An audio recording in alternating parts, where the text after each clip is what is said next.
복자는 노란 금잔화를 손질하다 말고 잠시 허리를 폈다. 햇살이 정원의 조약돌 위로 부드럽게 내려앉고 멀리서 참새 한 마리가 짧은 울음을 흘렸다. 꽃은 해마다 피고 또 진다. 하지만 그녀의 시간은 36년 전 그날에서 멈춰 있었다. 처음 그 집에 발을 들인 건 은지가 고등학교를 졸업하던 해였다. 그때 복자는 42 작은 도시의 국밥집 주방에서 일하며 하루하루를 버티던 시절이었다. 엄마 이력서 썼어요. 서울에 있는 큰 회사 비서로 뽑혔대요. 숙식 제공도 된대요. 은지는 유난히 눈이 맑은 아이였다. 뺨이 복자처럼 둥그렇고 말끝마다 예의가 묻어났다. 가난했지만 배운 게 짧았지만 항상 조심스러웠다. 복자는 그 말을 듣고 웃었지만 마음 한편이 서늘했다. 딸이 처음 떠나는 길이었다. 혼자 가는 너무 이른 홀로서기였다. 그날 새벽 은지를 데리고 서울로 올라갔다. 기차 안에서 복자는 은지 손을 꼭 잡고 말했다. 사람 많은 데 가면 내가 먼저 웃어라. 그리고 너무 착하게만 굴지 마라. 그게 항상 정답은 아니야. 은지는 고개를 끄덕였다. 그러고는 창밖을 내다보며 말했다. 엄마 나 성공해서 우리 식당 다시 열게 해줄게요. 엄마는 손 안 대고 주문만 받게 할 거예요. 복자는 웃으며 고개를 돌렸다. 그 눈가엔 벌써 물기가 고여 있었다. 그 집은 컸다. 너무 컸다. 3칸짜리 국밥집만 보며 살아온 복자에겐 마치 다른 세계 같았다. 검은 정장을 입은 젊은 회장 윤대호는 그곳의 중심에 있었다. 눈빛이 냉정했고 말수가 적었고 무엇보다 표정이 없었다. 처음엔 별로 마주치지 않았다. 하지만 시간이 흐를수록 은지는 이상한 말들을 흘렸다.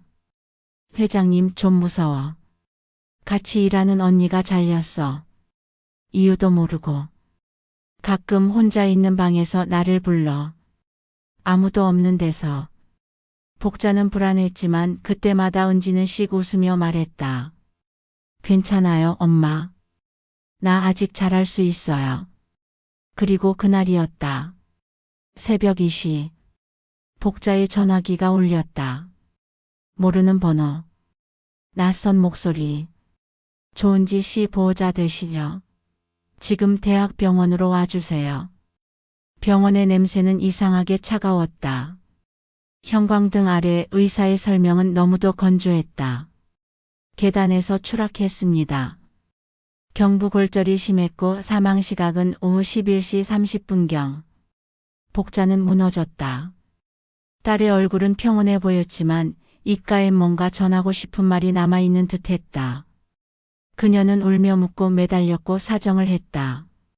하지만 병원도 경찰도 회사도 말했다. 단순한 사고로 보입니다. CCTV는 그날 저장되지 않았습니다.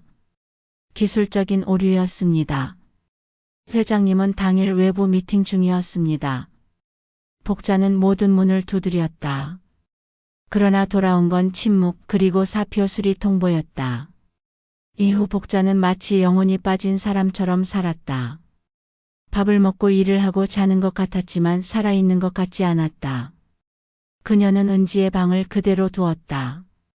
그날 은지가 입고 나간 연보라색 블라우스는 아직도 옷걸이에 걸려 있었고 화장대 위엔 열어보지도 못한 향수병이 그대로 남아 있었다. 복자는 일기를 쓰기 시작했다. 딸에게 말을 걸듯 매일매일 써내려갔다. 은지야, 그날 너에게 무슨 일이 있었던 거니? 엄마는 아직도 내 마지막 목소리가 귀에 들려. 그리고 어느 날 그녀는 결심했다. 딸이 죽은 저택으로 돌아가겠다고. 그곳에 들어가 아무도 모르게 진실을 찾아내겠다고. 그리고 반드시 그 죗값을 돌려주겠다고. 그날부터 복자는 수첩을 펴고 계획을 세우기 시작했다. 윤대훈. 약. 일정. 식사 시간. CCTV 설치 위치. 신뢰받는 가사 직원. 비서팀 이름 목록. 과거 해고된 직원들 인터뷰.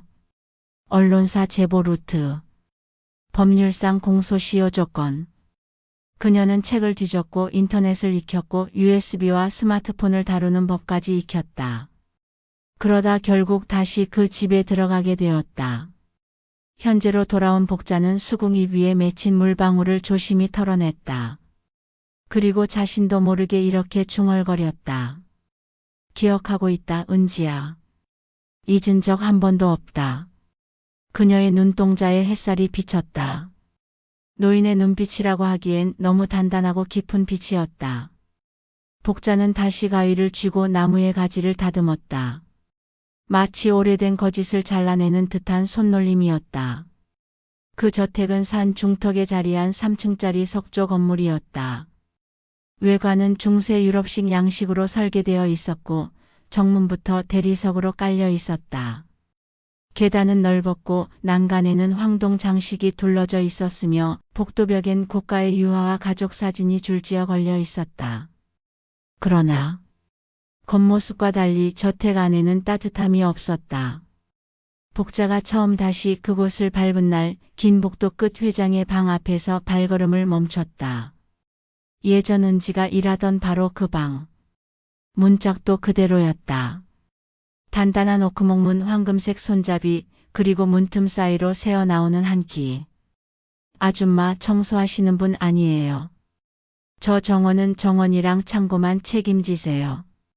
도도하게 굴던 중년 메이드의 말이 머릿속을 스쳤다. 복자는 고개를 끄덕이고 돌아섰지만 마음속으로 되뇌었다. 알고 있어. 난 이 집에서 청소를 하러 온 게 아니라 썩은 뿌리를 뽑으러 왔으니까. 그 집에는 다양한 인물들이 오갔다. 총괄가사 관리자 이경수. 중년 여성이었고 손목에 명품 시계를 차고 다녔다. 정원을 쓸모없는 공간이라고 여겼고 복자에게 관심을 주지 않았다. 비서실 소속 오세린. 갓 졸업한 인턴 비서. 회장의 눈치를 심하게 보았고 자신이 잘려나가지 않을까 전전긍긍하며 메모장에 하루 종일 무언가를 적었다. 경비 직원 조태식. 말수 적은 50대 남성. 처음엔 무뚝뚝했지만 복자가 정문 앞에서 쓰러진 고양이를 치료해 준 뒤 조금씩 말문을 열기 시작했다. 복자는 사람들과 필요 이상 말을 하지 않았다. 대신 조용히 관찰했다. 회장이 식사하는 시간, 경숙이 외출하는 패턴, 세린이 회장의 방에 들어갔다 나오는 횟수, CCTV 카메라가 도는 각도. 그리고 매일 밤 작업복을 벗은 후 손전등과 수첩을 들고 지하 창고로 향했다. 그곳엔 오래된 정원 도면이 있었다. 은지가 살아있던 시절 그녀가 마지막으로 복자에게 보여줬던 그림과 일치했다. 도면의 한 귀퉁이에 조그맣게 적힌 메모. 동쪽 담장 안쪽 배수관 근처 숨겨둔 것 있음. 복자는 그 다음 날 일부러 담장 근처 수국 밑동을 정리하는 척하며 흙을 팠다.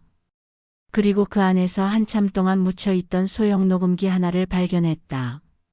복자의 하루는 새벽 5시에 시작됐다. 물주기 전지작업 해충 체크 퇴비 배합. 남들이 보기엔 그저 평범한 정원사였지만 그녀의 손엔 언제나 두 개의 장갑이 들려 있었다. 하나는 작업용 장갑. 또 하나는 몰래 USB를 손에 감출 수 있도록 안쪽이 이중 처리된 장갑이었다. 그녀는 회장의 화단 근처 작은 감시 카메라를 직접 설치했다. 스마트폰 앱과 연동되는 초소형 장비. 유튜브에서 밤마다 공부한 결과였다. 하루는 복자가 국화를 손질하던 중 회장과 마주쳤다. 정원은 쓸데없는데 시간 낭비하는 짓이지. 저 꽃들이 내게 무슨 이익을 가져다 주는가? 복자는 고개를 숙인 채 조용히 말했다. 이익이 되지 않지만 오래 보시면 생각이 바뀌실지도요. 회장은 그녀를 빤히 바라보다가 코웃음을 치고 사라졌다. 하지만 그 뒷모습을 보며 복자는 다시 중얼거렸다. 그 국화는요? 회장님한테 이익이 아닌 심판을 가져올 거예요. 어느 날은 젊은 비서 오세린이 정원 끝자락 벤치에 주저앉아 눈물을 훔치고 있었다. 복자는 그녀에게 물을 건넸고 아무 말 없이 옆에 앉았다. 세리는 결국 말했다. 저 회장님 방에 들어갈 때마다 녹음기를 숨기고 싶어져요. 가끔 말도 안 되는 말을 하시거든요. 복자는 조용히 고개를 끄덕였다. 그럴 땐 마음에라도 기록해 두세요. 기억은 언젠간 증거가 될 수 있으니까요. 그날 밤 복자는 정원 창고에서 조용히 USB를 정리했다. 각 파일엔 날짜와 시간, 인물명이 적혀 있었다. 2025.3 12 윤대훈 비서실 호출 2025.3 15 세린 퇴실 후 눈물 2025.4 이약 보관 위치 변경 마치 탐정처럼 검사가처럼 그녀는 모든 것을 기록하고 있었다. 그리고 봄이 지나 여름이 다가올 무렵 복자는 준비를 마쳤다고 느꼈다. 꽃은 만개했고 회장은 점점 기력이 빠져가고 있었다. 그리고 복자는 마지막 한 구절을 적었다. 은지야, 곧 내가 그날 외쳤던 진실이 세상 위로 자랄 거야. 약장은 회장의 침실 안 가장 안쪽에 있는 철제 캐비닛에 있었다. 열쇠는 회장 본인이 직접 관리했고 가사 직원은 절대 손을 대지 못하게 했다. 복자는 감히 그 공간에 들어갈 수 없었다. 그러나 오세리는 들어갈 수 있었다. 복자는 어느 날 점심시간을 틈타 세린에게 말했다. 비서님, 혹시 회장님 약병 몇 개나 보셨어요? 세린은 잠시 멈칫하더니 조심스럽게 입을 열었다. 7개 정도요. 다들 비슷하게 생겼고 최근에 바뀐 것도 있어요. 색깔도 아냐 크기도. 그런데 의사는 그대로인데 이상하죠. 복자는 고개를 끄덕이며 물었다. 그 약 혹시 사진 찍은 거 있으세요? 세리는 망설이다가 스마트폰을 꺼내 보였다. 복자는 그 자리에서 자신이 갖고 있던 의약품 전문 서적과 대조했다. 알약 이름, 제조사, 용도, 용량 그중 2개가 섞이면 혈압이 급격히 떨어질 수 있다는 사실을 알아냈다. 이 2개는 함께 먹으면 위험해요. 회장님께서 알고 계신 걸까요? 세리는 눈을 크게 떴다. 그리고 그날 밤 복자는 약병 교체 장면을 세린의 도움으로 은밀히 촬영했다. 책상 밑에 설치한 초소형 카메라 덕분이었다. 6월 중순. 햇볕은 점점 강해졌고 정원에는 벌과 나비가 활기를 띠었다. 그러나 저택 안은 점점 무거워졌다. 회장은 최근 극심한 두통을 호소했고 가끔 헛소리를 하기도 했다. 왜 아직도 그 여자의 이름이 들리지? 계속 귓가에 맴도는 목소리야. 조은지. 비서는 회장의 말이 헛소리라고 생각했다. 그러나 복자는 그걸 무의식의 고백이라 부르며 USB에 저장했다. 그리고 그날이 왔다. 6월 21일 오전 10시 45분. 회장은 아침 약을 복용한 후 응접실에 앉아 신문을 읽고 있었다. 복자는 창밖에서 수국가지를 다듬고 있었고 오세리는 회장의 서류를 정리하던 중이었다. 순간 둔탁한 소리가 들렸다. 퍽. 의자에서 몸이 고꾸라지는 소리. 손에 들고 있던 신문이 바닥에 흩어졌다. 회장님. 오세린이 달려갔고 곧바로 경비가 구급차를 불렀다. 복자는 그 모습을 천천히 바라보다가 조용히 장갑을 벗고 거실로 향했다. 심장이 규칙적으로 뛰지 않았고 호흡은 얕고 불규칙했다. 눈동자는 반쯤 풀려 있었고 입에선 미세한 거품이 흘러나왔다. 양약이. 그게 그의 마지막 말이었다. 회장은 결국 병원으로 이송된 지 사흘 만에 사망했다. 공식적인 사인은 심근경색. 그러나 복자와 세리는 알았다. 그 원인이 된 약물의 조합, 그리고 복자의 USB에 담긴 증거들. USB는 곧 언론에 전달됐다.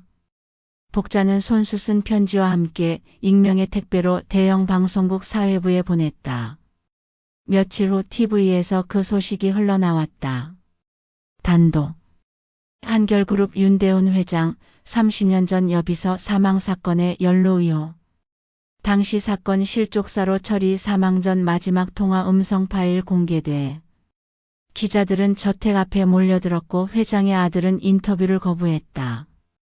주가는 폭락했고 기업 내부 문건들이 뒤늦게 유출되기 시작했다. 윤 회장 여비서 조 씨의 지속적인 심리적 압박 가해. 가사 직원 진술 그날 CCTV 삭제 사장님 지시로 들었다. 그리고 국민들은 분노했다. 청와대 청원까지 올라왔고 검찰은 뒤늦게 재수사에 착수했다.